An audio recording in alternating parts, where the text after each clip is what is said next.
रिबा मेरी बच्ची, कुछ बताओ तो सही, क्या हुआ है? जब से आई हो रोए जा रही हो। अम्मा मुझे बहुत डर लग रहा है। ऐसा क्या हो गया जिससे तुम्हें डर लग रहा है? क्या हुआ है?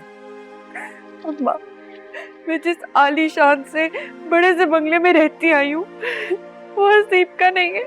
क्या? हाँ, किराए का है। और तो और कल रात को मालिक मकान आया था, पता है क्या कहता अगर आज शाम तक किराया ना दिया ना तो घर खाली करना पड़ेगा। रिबा ये क्या कह रही हो? तुम होश में तो हो? पूरा मोहल्ला जानता है वो घर हसीब का है। उसने हमारे साथ पूरे मोहल्ले को भी बेवकूफ बनाया हुआ था। वो घर उसका नहीं था। और तो और मैं कल रात से उस घटिया इंसान को फोन कर रही हूँ, उसका फोन मुसलसल बंद जा रहा है। हाय मैं मर गई। हाय अल्लाह, कहीं हसीब ने हमें धोखा तो नहीं दे दिया? ये क्या हो गया मेरे साथ? सुबह को रुकैया आई थी, वो भी यही बता रही थी कि नौरीन के ससुराल वालों ने उसके साथ धोखा किया है, बच्ची पर इतना जुल्म किया जिसकी इंतहा नहीं है। क्या? नौरीन के साथ भी? मगर हसीब हमारे साथ धोखा कैसे कर सकता है? वो हमारे साथ ऐसा नहीं कर सकता। पता है, हो सकता है कहीं फंसा हुआ हो, किसी मजबूरी में हो। तुम उसकी तरफ से दिल मैला मत करो, वो हमारे साथ ऐसा नहीं कर सकता। अल्लाह करे ऐसा ही हो। दिल तो मेरा भी नहीं मान रहा। कोई मेरे साथ इतना बुरा कैसे कर सकता है अम्मा? चुप चुप चुप, तुम्हें कुछ हुआ है? चुप।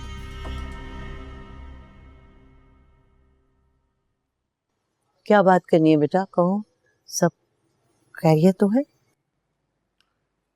हमारे लिए तो सब खैरियत ही है, मगर क्या?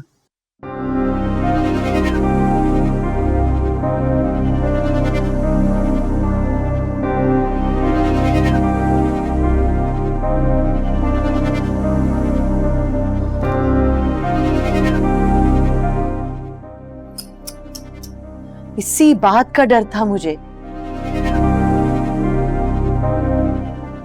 अशफाक भाई भी राजी नहीं थे, लेकिन जुबैदा भाभी की जिद के आगे सबको घुटने टेकने पड़े।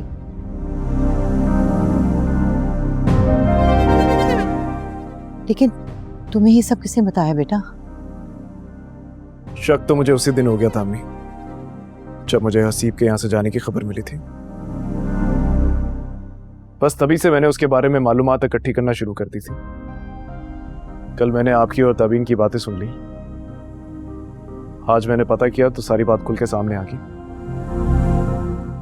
जुबैदा भाभी ने अपनी जिद की वजह से ये सारी बर्बादी की है।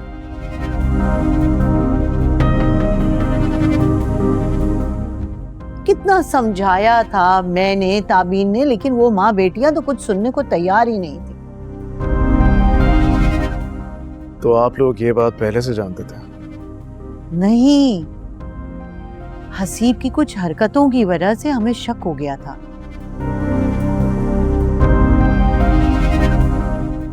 कि जरूर वो कहीं ना कहीं कुछ गड़बड़ करेगा।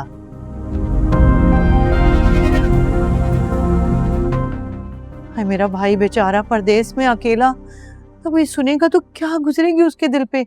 बेटा आओ मेरे साथ, जरा भाभी से बात करते हैं। आओ। एक मिनट,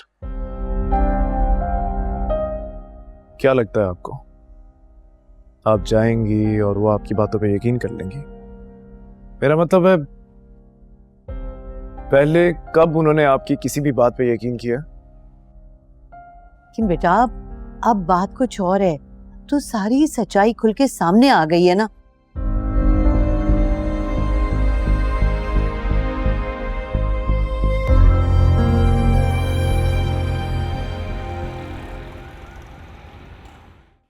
रिबा, हम किराए का क्या करेंगे? तुम ऐसा करो, मालिक मकान से थोड़ा वक्त ले लो, मैं अपना जाके सोने का सेट बेच देती हूँ कल।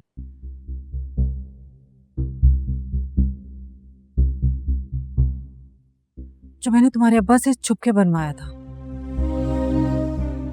इसकी जरूरत नहीं है, किराए का बंदोबस्त हो चुका है।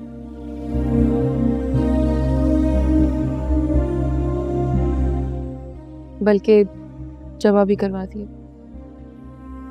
मगर इतनी बड़ी रकम का इंतजाम कैसे किया तुमने?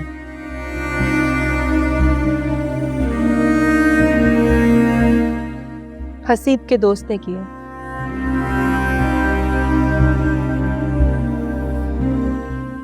मैंने उससे बात की थी, उसने उसी वक्त रकम ट्रांसफर कर दी।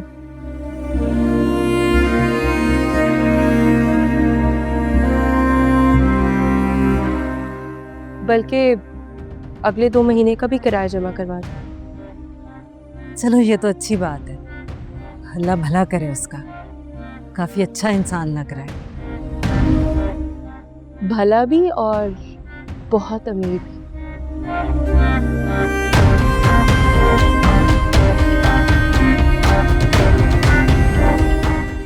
जानती हैं उसके 2-3 फार्म हाउस है।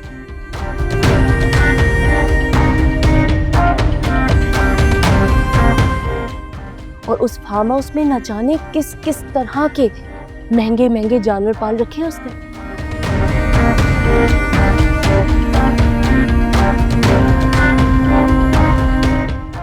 ना जाने कितनी फैक्ट्री है उसकी। हसीब उसके सामने कुछ भी नहीं है।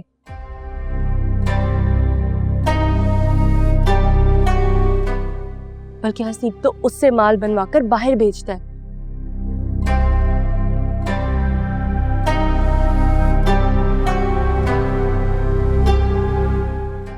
असल कारोबार तो उस बंदे का है।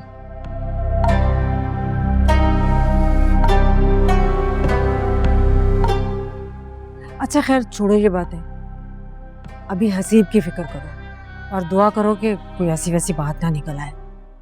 जो होना था वो तो हो चुका भाभी। अब आप चाहकर भी उसे सही नहीं कर सकते। जुलेखा तुम इस वक्त यहाँ? ये क्या बात कर रही हो? क्या कहना चाह रही हो?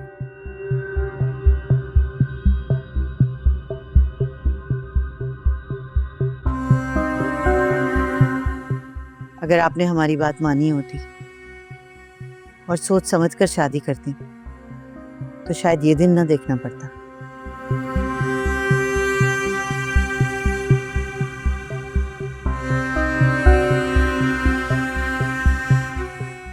हुआ क्या है? साफ साफ बताओ, पहेलियां क्यों बुझवा रही हो?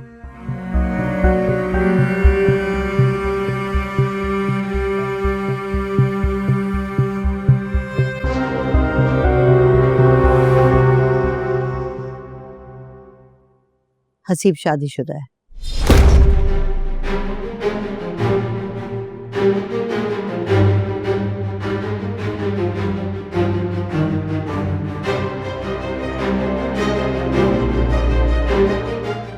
क्या? जी, हसीब शादीशुदा है। लंदन में उसका एक बच्चा और बीवी मौजूद है। ये क्या बकवास है? अरीबा तमीज से बात करो, तुम जानती हो किससे बात कर रही हो? मैं अच्छी तरह जानती हूँ मैं किससे बात कर रही हूँ, लेकिन फूफो को अंदाजा नहीं है कि वो क्या बात कर रही हैं।